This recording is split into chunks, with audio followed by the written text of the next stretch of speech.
આપણો next topic છે કિંમત રેખા. કિંમત રેખાની વ્યાખ્યા જોઈએ તો કે ગ્રાહકની આવક આપેલ હોય અને બંને વસ્તુઓની કિંમત આપેલી હોય તેવી પરિસ્થિતિમાં ગ્રાહક સામે ખરીદીની જુદી જુદી તક રજૂ કરતી રેખાને કિંમત રેખા કહેવામાં આવે છે.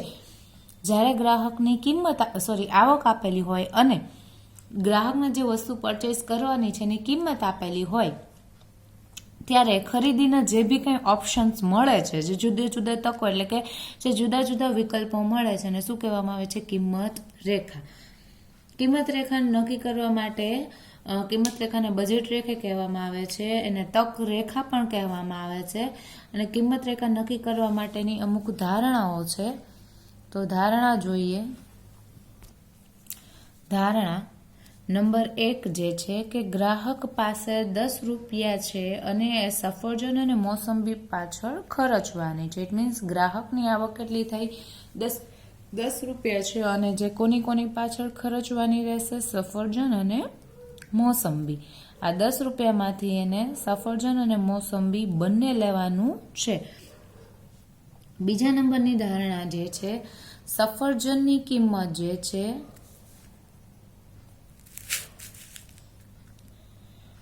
એક એકમના 2 રૂપિયા છે, જ્યારે મોસંબીના એક એકમના કેટલા રૂપિયા? 1 રૂપિયો છે. ઇટ મીન્સ 2 રૂપિયા આપે ત્યારે એક સફરજન મળે ને 1 રૂપિયો આપે ત્યારે એક મોસંબી મળે. તો આ 10 રૂપિયા જો સફરજન અને મોસંબી પાછળ ખર્ચવા માંગતો હોય તો એને કેટલા સફરજન મળે અને કેટલા મોસંબી મળે એ ઓપ્શન્સ જે છે આપણે અત્યારે જોવાના છે. આ જે ધારણા આપણે જે કરી અગર એને ધ્યાનમાં રાખીએ તો આપણી પાસે ઓપ્શન બને કે ગ્રાહક 10 રૂપિયા ફક્ત કોની પાછળ ખર્ચે? સફરજન પાછળ. ગ્રાહક 10 રૂપિયા ફક્ત સફરજન પાછળ ખર્ચે તો એને સફરજનના કેટલા એકમ મળશે? 5 એકમ. શું કામે 5 એકમ? 10 રૂપિયા છે અને 1 એકમના 2 રૂપિયા છે, એટલા માટે 5 એકમ ખરીદી શકશે. જો એ 10 રૂપિયા ફક્ત મોસંબી પાછળ ખર્ચે તો એને કેટલી મોસંબી મળશે? 10 એકમની, એટલે કે 10 નંગ મોસંબી એને મળશે. 10 એકમ અને 10 રૂપિયા છે અને 1 રૂપિયો એકની કિંમત છે, બરાબર. હવે આનાથી વધારે એને ખરીદવું હોય તો ખરીદી શકાશે નહીં. શું કામે? કારણ કે આ એની અંતિમ મર્યાદા છે કે સફરજન વધારેમાં વધારે 5 અને મોસંબી વધારેમાં વધારે 10.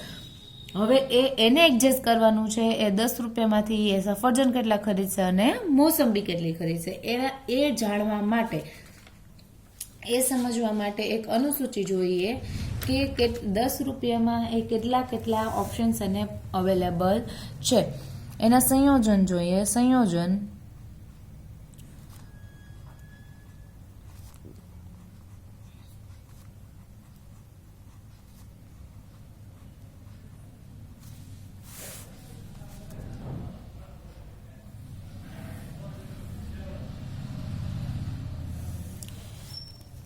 સફરજન અને મોસંબીનું સંયોજન કરવાનું છે.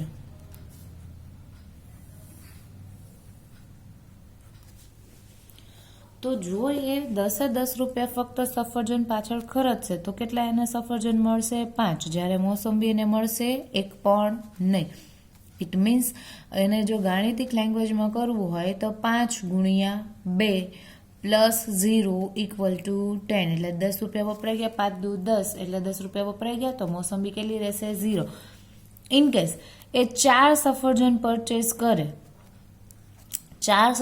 પરચેસ કરે તો 4 ગુણાકારમાં 2 એટલે 4 ગુણ્યા 2 કરવાથી આન્સર કેટલો આવે? 8. આપણી પાસે હજી 10 રૂપિયા છે, 10 રૂપિયા વાપરવાના છે, એનો મતલબ હજી 2 રૂપિયા બચ્યા. તો એ 2 રૂપિયા તમે કોની પાછળ ખર્ચી શકો છો? મોસંબી પાછળ.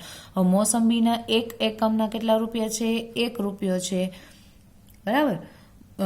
મોસંબી 1 એકમના કેટલા રૂપિયા છે? હા, 2 રૂપિયા છે. તો તમે 1 એકમ ખરીદવા માટે તમે એને 1 એકમની 1 મોસંબી એટલે તમે 2 રૂપિયા મોસંબી પાછળ ખર્ચી દો તો મોસંબી કેટલા આવશે? 2. 4 સફરજન અને 2 મોસંબી. હવે સફરજન જો એ 3 પરચેસ કરે તો 3 ગુણ્યા 2 એટલે 3 દૂને 6 રૂપિયા થયા. હજી બચ્યા 4 રૂપિયા વાપરવાના છે. અને મોસંબી કેટલી છે? 1 રૂપિયાની એક મોસંબી છે, બરાબર. 1 ગુણ્યા 4 એટલે 4 તો 4 એકમ એને મોસંબીના મળશે. હવે 2 સફરજન જો લે તો 2 ગુણ્યા 2 એટલે 2 દૂને 4 થયા. હવે તમારી પાસે કેટલા રૂપિયા બચ્યા? 6 રૂપિયા બચ્યા. તો 6માં એ કેટલી મોસંબી પરચેસ કરી શકશે? 6 મોસંબી પરચેસ કરી શકશે. પાંચમું સંયોજન જોઈએ તો 1 સફરજન પરચેસ કરે એટલે 1 સફરજન ગુણાકારમાં 2 એટલે 2 રૂપિયા વપરાણા. હવે હજી કેટલા રૂપિયા બચ્યા તમારી પાસે? 8 રૂપિયા બચ્યા. તો 8 રૂપિયા જે બચ્યા એની તમે 8 મોસંબી લઈ લો, રાઈટ. અને હવે કેવો ઓપ્શન એ આપણે જોયો કે જે સાવ એ સફરજન લે જ ને એટલે સફરજન 0, તો એ 10 રૂપિયા કોની પાછળ ખર્ચે છે? મોસંબી પાછળ. અને 10 રૂપિયા મોસંબી પાછળ ખર્ચે એનો મતલબ એ 10 મોસંબી એમાં આવશે. તો આ જુદા જુદા આપણી પાસે 6 ઓપ્શન અવેલેબલ થયા. આ જે ઓપ્શન જે છે એને હવે આ જે અનુસૂચિ બનાવી, ઇટ મીન્સ એ અનુસૂચિને ગ્રાફમાં જોઈએ તો હવે આ જે અનુસૂચિ બનાવી એનો એક ગ્રાફ બનાવીએ. હવે ગ્રાફમાં માટે સફરજન વધારેમાં વધારે 5, ઓછામાં ઓછા 0. મોસંબી વધારેમાં વધારે 10, ઓછામાં ઓછી 0. એક્સ અક્ષ ઉપર જો આપણે મોસંબી લઈએ અને વાય અક્ષ ઉપર જો સફરજન લઈએ તો એક્સ અક્ષ ઉપર ક્યાં સુધી જવાનું થશે? 10 સુધી, અને વાય અક્ષ ઉપર 5 સુધી.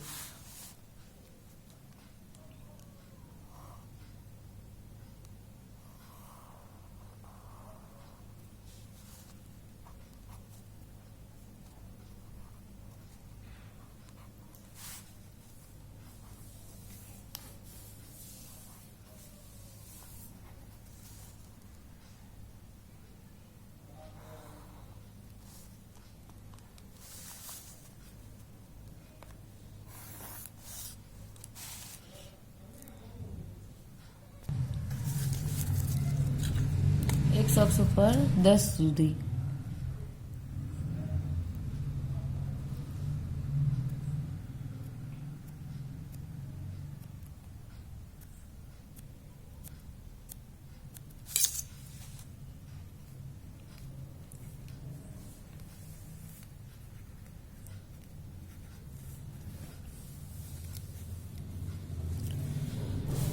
સંયોજન જોતા જોઈએ. જ્યારે સફરજન વાય એક્સ ઉપર આપણે શું લીધા છે? સફરજન.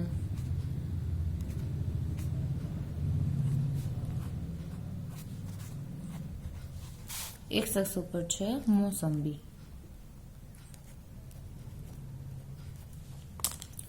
જ્યારે સફરજન કેટલા છે? 5 છે, ત્યારે મોસંબી કેટલી છે? 0. સફરજન એટલે અહીંયા જે 5 અને મોસંબી, ઇટ મીન્સ એક રાઉન્ડ થશે, બિંદુ આપણને મળશે અહીંયા વાય અક્ષ ઉપર. બીજું સંયોજન જોઈએ તો સફરજન કેટલા છે? 4, ત્યારે મોસંબી કેટલી છે? 2. સફરજન 4, ઇટ મીન્સ અહીંયા બનશે, અને મોસંબી 2. ત્રીજું સંયોજન જોઈએ તો સફરજન કેટલા છે? 3, જે અહીંયા બનશે, ત્યારે મોસંબી કેટલી છે? 4.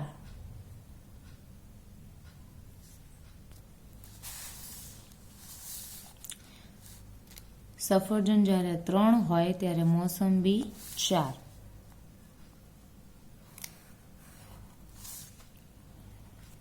સફરજન જ્યારે 2 હોય ત્યારે મોસંબી 6.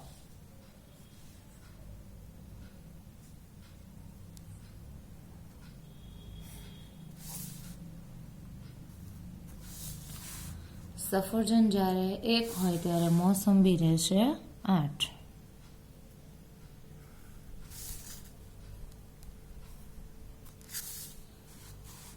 સફરજન જ્યારે 0 હોય ત્યારે મોસંબી રહેશે 10, ઇટ મીન્સ અહીંયા.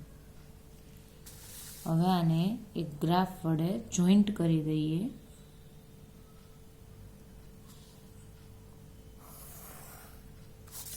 તો આપણને ટી કે જે રેખા છે અવેલેબલ થાય. રેખાની બહાર એક ડબલ્યુ બિંદુ જે છે એ હું દર્શાવું છું. અહીંયા નામ આપી દઉં N P R S અને અહીંયા K, રાઈટ. હવે આજે આપણી રેખા બનાવી જે ગ્રાફ બનાવ્યો છે. હવે ગ્રાફ ઉપરથી સમજૂતી મેળવીએ તો કે નંબર 1 આકૃતિમાં ટી કે એ શું છે? કિંમત રેખા ટી કે, બરાબર. નેક્સ્ટ એ હંમેશા સીધી રેખા જ હોય, ક્યારેય એ કર્વ તરીકે ન હોય, એટલે રાઉન્ડ તરીકે નહીં, હંમેશા સીધી રેખા જ હોય. કસ્ટમર જે છે એ TNPRS કે બિંદુ ગમે એ બિંદુએ ખરીદી કરી શકે છે અને જે બિંદુએ ખરીદી કરે એ બિંદુ એના 10 રૂપિયા વપરાઈ જાય છે. આપણો નિયમ શું છે કે 10 રૂપિયા જે છે એ 10 રૂપિયા વપરાઈ જવા જોઈએ, ખર્ચાઈ જવા જોઈએ. આ રીતે ગ્રાહક કિંમત રેખાના કોઈ પણ બિંદુએ ખરીદી કરી શકે છે. કિંમત રેખાની બહાર જે બિંદુ આવેલું છે એમાં ગ્રાહક ખરીદી કરી શકશે નહીં. શું કામ નહીં કરી શકે? કારણ કે આ જે બિંદુ W છે એ કિંમત રેખાની બહારની બાજુ આવેલું છે, ત્યાં ખરીદી થઈ શકે નહીં. ગ્રાહકને ચોક્કસ પ્રમાણમાં વધારે વસ્તુઓ મળી શકે, પરંતુ આ જે બિંદુ છે એ ખરીદ શક્તિનું બિંદુ બને નહીં, કારણ કે વસ્તુની કિંમત ઘટે અથવા તો ગ્રાહકની આવક વધે તો જ આ બિંદુએ ખરીદી કરી શકાય છે. કસ્ટમર જો આ W એ ખરીદી કરશે તો એને વધારે વસ્તુ મળશે, પણ એના 10 રૂપિયા છે એના કરતાં એને કાં તો આવક વધારવી પડશે અને કાં તો બની શકે જે કિંમત આપણે છે એ કિંમત શું થઈ શકે? કિંમતમાં ઘટાડો થઈ શકે. બેમાંથી એક થાય. જો કિંમત રેખાની નીચે આવેલું બિંદુ એટલે કે અહીંયા V, અહીંયા ખરીદી કરશે તો ગ્રાહકને આ જે બિંદુ જે છે એ ખરીદી કરવાથી ગ્રાહક પાસેના બધા નાણાં જે છે એ વાપરી શકાતા નથી, એટલા માટે એને સંતોષ મળશે નહીં. અહીંયા જે બિંદુએ જો અહીંયા ખરીદી કરે તો એને સંપૂર્ણ સંતોષ પ્રાપ્ત નહીં થાય, કારણ કે એના 10 રૂપિયા ખર્ચાશે નહીં. જો W એ કરે તો કાં તો 10 રૂપિયા કરતાં વધારે આવક જોશે અને કાં તો કિંમત એની વસ્તુની ઓછી હોવી જોઈએ, તો આ બિંદુ એને આ સંતોષ પ્રાપ્ત થાય. એટલે ઇટ મીન્સ કે આકૃતિ જે આપણી રેખા છે, રેખા પરના આવેલા બિંદુઓ પરથી જ ગ્રાહક જો ખરીદી કરે તો જ એ કિંમત રેખા એના માટે તો જ એની ખરીદ શક્તિ બને અને એને મહત્તમ સંતોષ પ્રાપ્ત થાય. જો એ કિંમત રેખા ઉપર કે કિંમત રેખા નીચેનું બિંદુ પસંદ કરે તો ત્યાં એને મહત્તમ સંતોષ પ્રાપ્ત થતો નથી. હજી વધારે સમજૂતી જોઈએ આકૃતિની તો કે જ્યારે આવક સ્થિર હોય અને કિંમતમાં ફેરફાર થાય તો આ જ એક્ઝામ્પલમાં શું ફેરફાર થાય છે એ જોઈએ.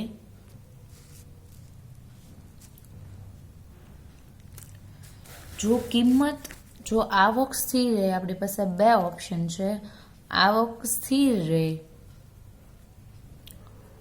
અને કિંમતમાં ફેરફાર. હવે કિંમતમાં ફેરફાર ઇટ મીન્સ કાં તો કિંમતમાં વધારો જોવા મળે કાં તો કિંમતમાં ઘટાડો જોવા મળે. વધારો થાય તો શું છે, ઘટાડો થાય તો શું થાય એ જોઈએ. આવક સ્થિર ઇટ મીન્સ અને કેટલા રૂપિયા વાપરવાના છે? 10 રૂપિયા વાપરવાના છે. ચલો 10 રૂપિયા શું છે ફિક્સ થઈ ગયા. હવે કાં તો કિંમતમાં વધારો જોવા મળશે કાં તો કિંમતમાં ઘટાડો જોવા મળશે. જો મોસંબીની ધારો કે આપણે મોસંબીની વાત કરીએ, જો ધારો કે મોસંબીની કિંમત ઘટી તો શું થશે? તો ફોર એક્ઝામ્પલ મોસંબી 1 રૂપિયાની છે, એના બદલે એની કિંમત ઘટીને 50 પૈસાની થઈ જાય. તો ગ્રાહક હવે 10 રૂપિયામાં 10 મોસંબીના બદલે કેટલી મોસંબી પરચેસ કરી શકશે? 20 મોસંબી પરચેસ કરી શકશે, રાઈટ. હવે આવી જ રીતે આવક સ્થિર રહે અને મોસંબીની કિંમતમાં વધારો થાય. આવક કેટલી છે? 10 રૂપિયા, પણ મોસંબીની કિંમતમાં વધારો થાય. આ શું જોયું? મોસંબીની કિંમત ઓછી. હવે મોસંબીની કિંમતમાં વધારો જોવા મળે તો શું અસર થાય છે? તો કે તો પહેલા એ કેટલી મોસંબી પરચેસ કરી શકતો તો 10, હવે કેટલી કરી શકશે? 20. શું કામ? કારણ કે 1 રૂપિયો કિંમત હતી એમાંથી હવે 2 રૂપિયા કિંમત થઈ ગઈ, તો 2 રૂપિયા છે અને સોરી 1 મોસંબીના 2 રૂપિયા છે, તમારી પાસે 10 રૂપિયા છે, તો કેટલી એકમ હવે તમે પરચેસ કરી શકશો? 5 એકમ મોસંબી પરચેસ કરી શકે છે, રાઈટ.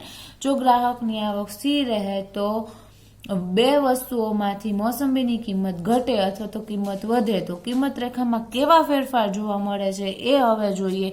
આપણી કિંમત રેખામાં પણ ફેરફાર જોવા મળે છે, બરાબર. તો હવે એ જોઈએ કિંમત રેખાના કેવા ફેરફાર જોવા મળે. તો ફરીવાર આકૃતિ બનાવીએ.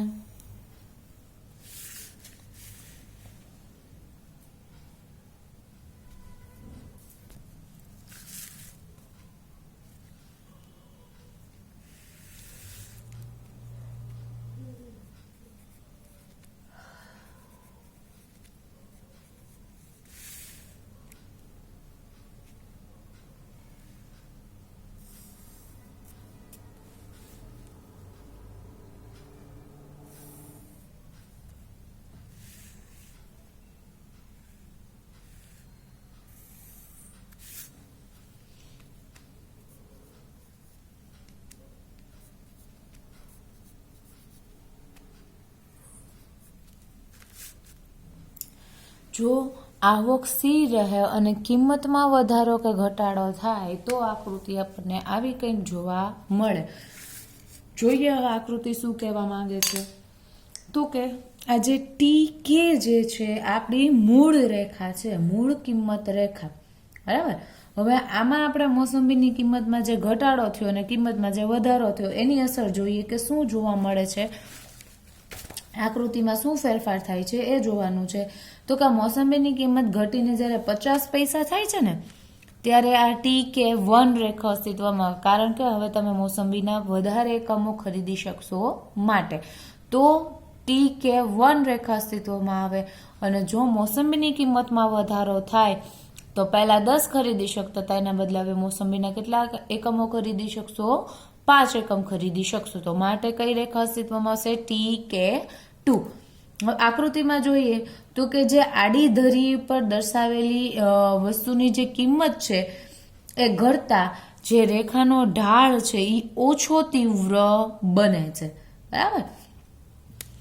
આ ક્યારે અસ્તિત્વમાં આવે છે? જ્યારે પ્રાઇઝ ઓછી છે ત્યારે. આ ક્યારે અસ્તિત્વમાં આવે છે? જ્યારે પ્રાઇઝ વધુ છે ત્યારે. અને આ શું છે? મૂળ રેખા આપણી, રાઈટ. તો જ્યારે વસ્તુની કિંમત ઓછી થાય ત્યારે જે રેખાનો ઢાળ છે એ શું કરે છે? ઓછો તીવ્ર બને છે. જુઓ, જેમ આમ વાય બાજુ આવતી હોય ને તો એને વધારે તીવ્ર કહેવાય, જેમ આમ દૂર જતી હોય, આ બાજુની સાઈડ જતી હોય એને ઓછી તીવ્ર કહેવાય. તો ટી કે પરથી ટી કે 1 આ બંનેનો ઢાળ જુઓ, આ વધારે તીવ્ર છે અને આનો ઢાળ કેવો છે? ઓછો તીવ્ર છે. અને જેમ સેમ એના જેવું કિંમત વધતા કિંમત રેખાનો ઢાળ વધારે તીવ્ર બને છે. અહીંયા કિંમત વધી તો ઢાળ જુઓ, પહેલા આ હતો એના કરતા હવે ખસીને અહીંયા આવી ગયો એટલે શું થયું? એનો ઢાળ વધારે તીવ્ર બને. કિંમત ઓછી થાય તો ઢાળ ઓછો તીવ્ર, કિંમત વધારે થાય તો ઢાળ વધારે તીવ્ર બને છે. ઇટ મીન્સ વસ્તુની કિંમતમાં ફેરફાર થતા કિંમત રેખાનો ઢાળ ફરે છે, ઓછું તીવ્ર કાં તો વધારે તીવ્ર, બરાબર. કિંમત રેખાના ઢાળ વસ્તુની શું દર્શાવે છે? કિંમત દર્શાવે છે. હવે આપણે જોઈએ આમાં કે ટી કે 1 કિંમત રેખાનો જે ઢાળ છે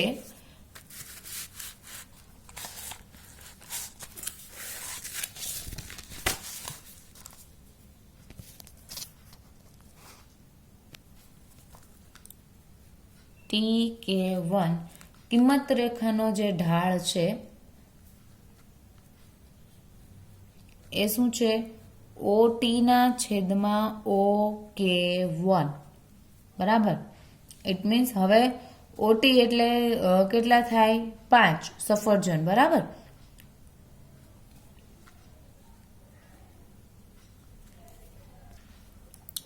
આકૃતિ પરથી થોડીક સમજૂતી જોઈએ. તો કે એ ટી કે 1 નો કિંમત રેખાનો જે આપણે ઢાળ ગોતવો હોય તો ટી કે 1 નો ઢાળ કઈ રીતના મળે? તો કે આ OT/OT આપણે 1 નું કરીએ છીએ માટે TOK1, OK1. હવે ઓટીની કિંમત ક્યાંથી મળશે? તો કે ઓટી એટલે આપણે શું ધાર્યું છે? સફરજન. સફરજન વધારે ઇટ મીન્સ અહીંયા સફરજન કેટલા છે? 5. તો સફરજનના 5 સફરજન અને 2 રૂપિયા એટલે 10, એટલે ઓટીના બદલે હવે આપણે 10 મૂકી શકીએ, રાઈટ? તો ઓટીના બદલે 10 અને OK1 જે તમારું જે છે આ TK1 છે, આ OK1 છે, એમાં કેટલા છે? 20, એટલે 20. તો 10 છેદમાં 20 મૂકતા 0.50 એટલે 50 પૈસા આપણે જે મોસંબી હતી આવી ગઈ 50 પૈસા, બરાબર? રૂપિયામાંથી 50 પૈસા થયા, એટલે કે કિંમતમાં જ્યારે ઘટાડો થયો ત્યારની વાત છે. સેમ એવો કિંમતમાં વધારો થાય એટલે આપણને TK2 જે કિંમત રેખા છે અસ્તિત્વમાં આવતી હતી, તો TK2 નો જો આપણે કિંમત રેખાનો ઢાળ જોવો હોય તો OTના છેદમાં OK2, રાઈટ? બરાબર? તો ઓટીની કિંમત આપણે હજુ હમણાં જ ગોતી 5 × 2 કરીને એટલે 10 અને OK2 ઇટ મીન્સ અહીંયા કેટલા છે? 5. તો મોસંબીની કિંમત આવી ગઈ 2 રૂપિયા, રાઈટ? તો કિંમતમાં જો ફેરફાર કરવામાં આવે તો આકૃતિ આપણી જે આપણી કિંમત રેખા છે એનો શું બદલે છે? ઢાળ બદલે છે. પણ હવે આપણે બીજી જોઈએ અસર. પહેલામાં આપણે આવક સ્થિર રાખી હતી, હવે શું રાખશું? આવકમાં ફેરફાર કરશું અને કિંમત સ્થિર રાખશું. કિંમત સ્થિર હોય પરંતુ આવકમાં ફેરફાર,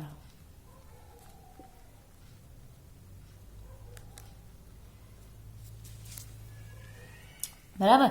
કિંમત કેટલી વાર રાખવાની છે? સ્થિર. સ્થિર ઇટ મીન્સ સફરજનના કેટલા હતા? 2 રૂપિયા એટલે 2 અને મોસંબીના કેટલા હતા? 1 રૂપિયો, એટલે આમાં કઈ ફેરફાર નથી કરવાનો, પણ આજે આપણે 10 રૂપિયા છે એમાં ફેરફાર કરવાનો છે. ઇટ મીન્સ કાં તો 10 રૂપિયામાં વધારો કરવાનો કાં તો 10 રૂપિયામાં શું કરવાનો રહેશે? ઘટાડો, રાઈટ?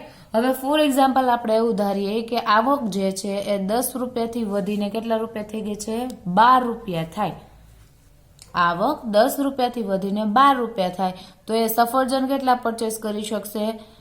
12 ભાગાકારમાં 2 એટલે 6 સફરજન પરચેસ કરી શકે, રાઈટ?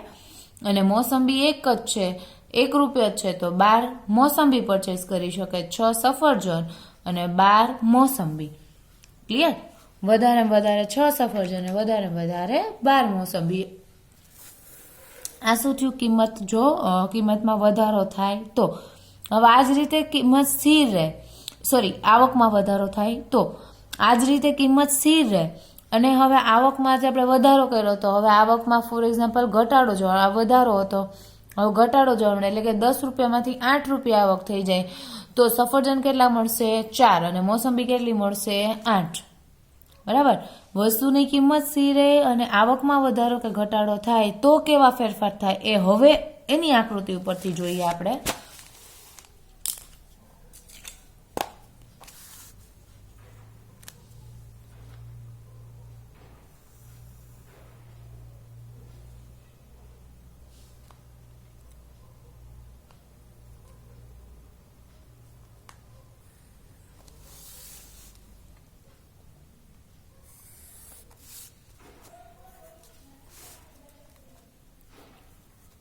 બે, 4, 6, 8, 10 અને 12. 1, 2, 3, 4, 5 અને 6 કેટલા મોસંબી અને સફરજન પરચેસ કરી શકાશે એ આપણે જોઈએ. હવે જ્યારે આપણી કિંમત જ્યારે 10 રૂપિયા હતી ત્યારે છેલ્લું સંયોજન તમે 10 રૂપિયા કિંમત હતી ત્યારે શું કરી શકતા હતા? 5 સફરજન અને 10 મોસંબી.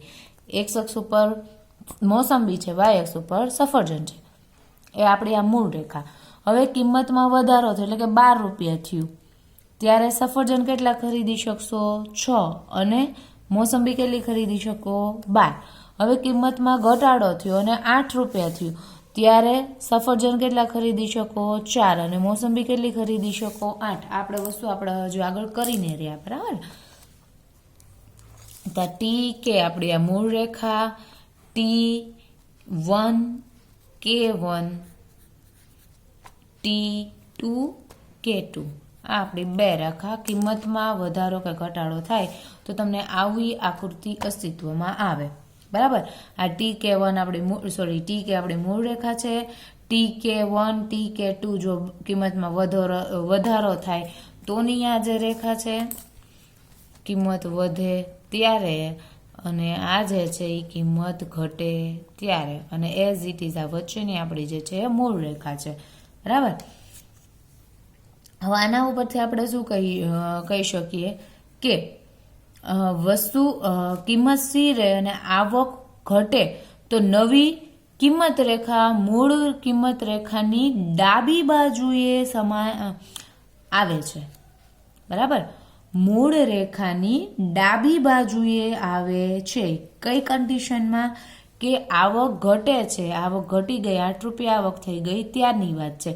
આવક ઘટે છે ત્યારે મૂળ કિંમતમાંથી ડાબી બાજુની સાઈડ ઉપર નવી કિંમત રેખા આવે છે, અને જ્યારે આવક વધે છે ત્યારે મૂળ કિંમત રેખાની જમણી બાજુએ આવકનો વધારો આવે છે. ઇન શોર્ટમાં આપણે એવું કહી શકીએ સારાંશ તરીકે કે જ્યારે આવક સ્થિર રહે,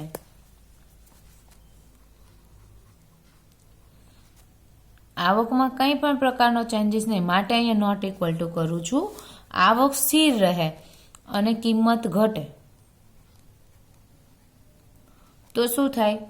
તો ઢાળ જે છે કોનો? કિંમત રેખાનો જે ઢાળ છે એ ઓછો તીવ્ર થાય, અને કિંમત જો વધે તો ઢાળ શું થાય? વધારે તીવ્ર થાય. આ શેમાં ફેરફાર કર્યો? કિંમતમાં. હવે આપણે કિંમતને સ્થિર રાખીએ અને આવકમાં ફેરફાર કરીએ તો શું થયું? તો કે આવક જો વધે તો કિંમત રેખાની જમણી બાજુએ મૂળ કિંમત રેખાની, અને આવક જો ઘટે તો ડાબી બાજુએ નવી કિંમત રેખા અસ્તિત્વમાં આવે છે. આમ આપણે કહી શકાય કે જો કિંમતમાં ફેરફાર થાય તો ઢાળ બદલે છે, અને આવકમાં ફેરફાર થાય તો સ્થાન બદલે છે. ક્લિયર? અહીંયા આપણો આ ટોપિક પૂરો.